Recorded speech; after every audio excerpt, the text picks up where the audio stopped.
For all of us, we need to recognize what things in our life we can change, that we need to change, and that we can't change. Get your daily dose of motivation on the Motivational Moments with Michelle podcast. In Motivation with Michelle podcast, you'll get encouraging, uplifting, and life-changing wisdom that will transform your world at your fingertips, 24 hours a day. Get a fuller, deeper revelation of the tools you can implement to see incredible transformation in your life from Michelle Newstedter's powerful teachings. Tune in whenever you need to be edified, uplifted, or a dose of motivation, no matter where you are. Subscribe to Motivational Moments with Michelle podcast with Michelle Newstedter today on Apple Podcasts, Spotify, or SoundCloud.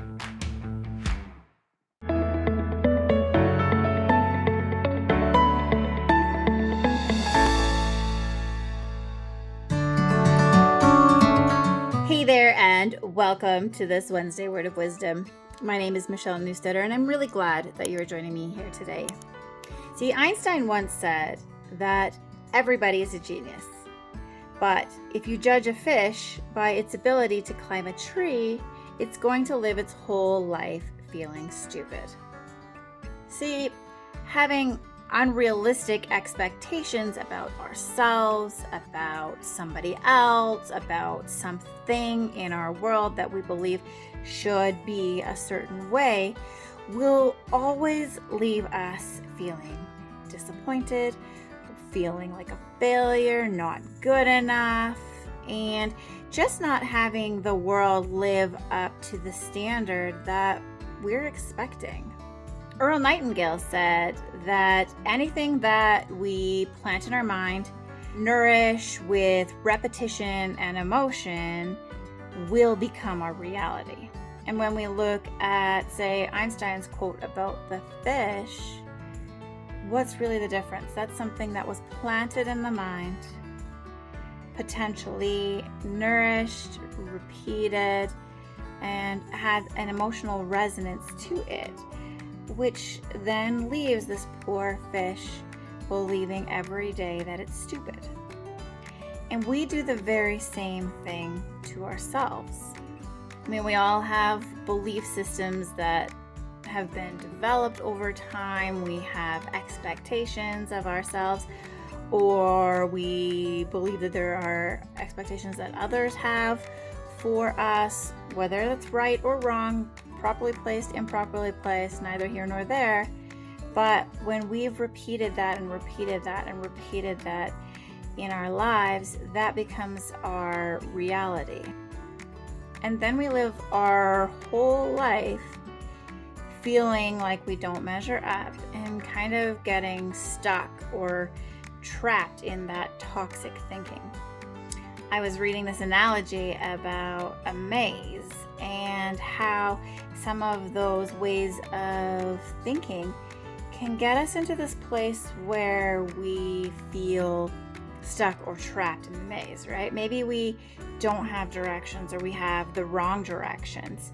You know, we might be wandering and wandering and wandering around this maze and never really able to find our way out.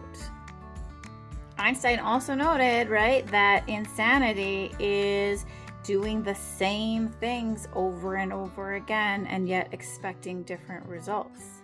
But isn't that really what we're doing when we're stuck in the maze?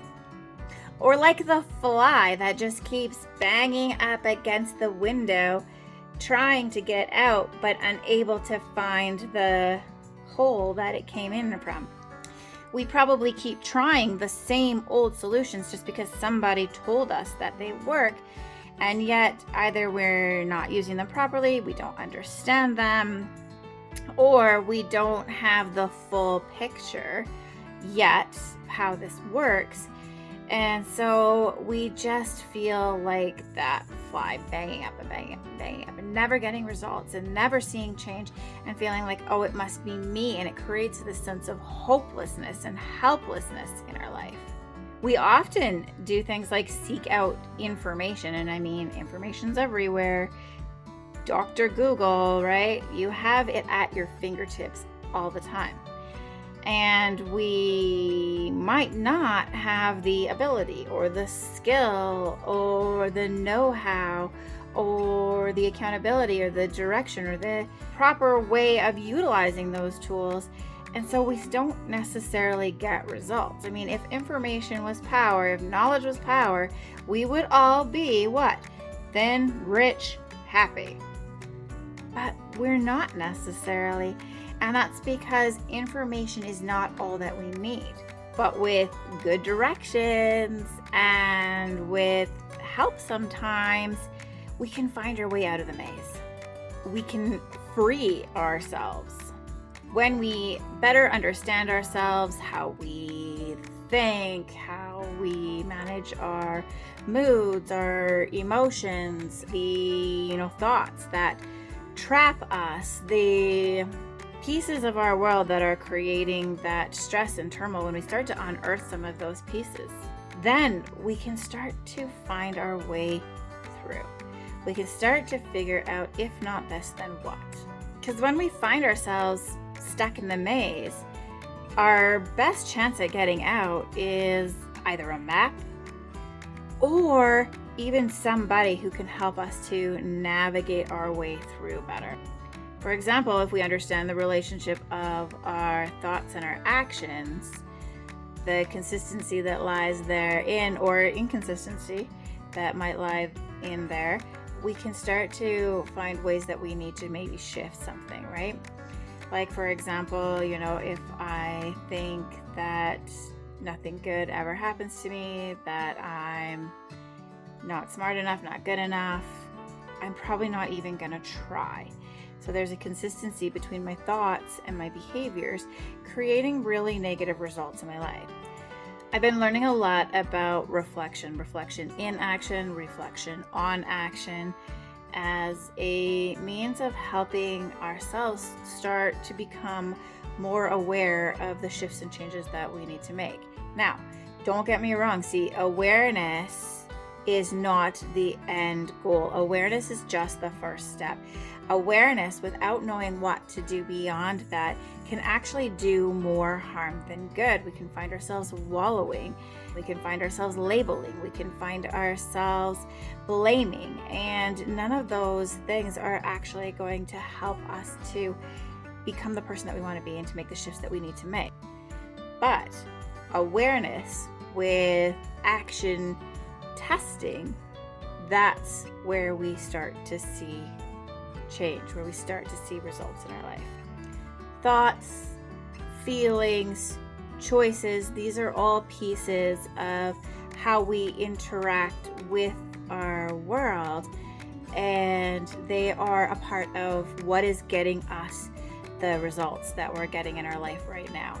And so when we notice that things are not quite the way we want them to be, that we're not getting the results that we want in our life, we then need to decide that we're going to intervene within these thoughts, feelings, choices in order to start to see something different in our world. Those thoughts, those feelings, those choices, they create this feedback loop in our life that either reinforces or challenges us, right? Can it be positive or negative, our feedback loops? And when we learn how to intervene in that cycle, we can start to experience a different type of feedback loop that is more conducive to getting the results that we want to get in our life. Now, there are 3 critical steps in the cycle in changing those feedback loops that we need to be aware of. So the first one is our mindfulness meditation piece of the loop. The second piece is our experiential learning, our reflective practice. And the third piece is the action testing part of the loop. In a later video, I plan to go more into depth on this. For all of us, we need to recognize what things in our life we can change, that we need to change, and that we can't change. This is really important because when we recognize the things that we cannot change in our world, we stop wasting time, energy, resources chasing after changing those pieces about ourselves. And instead, we can start to focus in on the things that are subject to change, that we have control over. It's always my intent to help you find your strength, to unearth those things that you can change, that you need to be aware of, right? Because we still need awareness, but we need awareness with action, right? That's really important. We need to recognize those things that we can start doing, stop doing, that we can shift, that we need to keep. These are all really important learnings in our world. And you know what? I know what it's like to struggle. I know what it's like to be stuck in the maze. And trust me, it's not permanent. Winston Churchill said, "Success is not final. Failure is not fatal. It's the courage to continue that counts."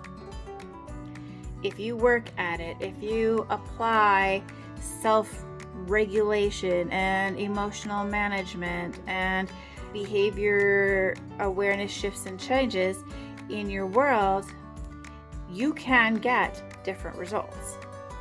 So stay tuned as I will guide you through some scientifically backed and proven strategies that will start to help you to rewire some of your thinking that, if applied effectively, continuously, will help you to get out of the maze, get unstuck, and start to redirect your life in a way that gets you results that you want to see for yourself. All right, thanks for joining me. Bye for now.